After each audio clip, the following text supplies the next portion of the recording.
Sementara itu pemirsa, kelompok pekerja dan buruh akhir-akhir ini dibuat gerah dengan draft rancangan Undang-Undang Cipta Tenaga Kerja Omnibus Law. Dan kita akan lihat beberapa pasal yang krusial yang sempat terungkap.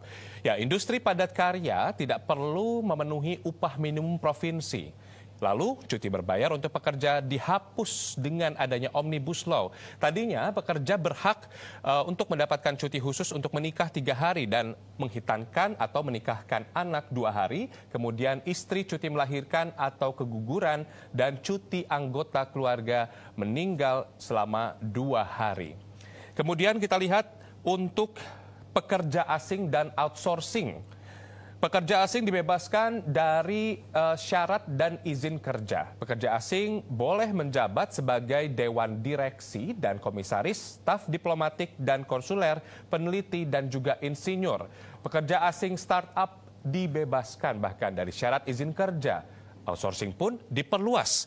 Perusahaan boleh membuka outsource untuk beragam jenis kerja di perusahaan, tidak dibatasi hanya kerja inti. Outsourcing bisa dipekerjakan sebagai freelance maupun kerja paruh waktu.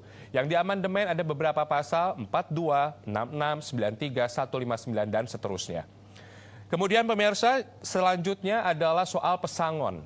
Nah, pembayaran pesangon selain tunjangan dasar dikurangi atau dipangkas sama sekali.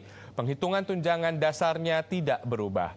Penghitungan pembayaran pesangon, kemudian uang penghargaan masa kerja dan uang penggantian hak seperti cuti tahunan yang belum diambil, biaya ongkos pulang, penggantian perumahan, pengobatan, tadinya dibedakan berdasarkan alasan PHK-nya. Nah, dengan Omnibus Law semuanya dihapus. Pemberi kerja hanya perlu memberikan pesangon dan UPMK.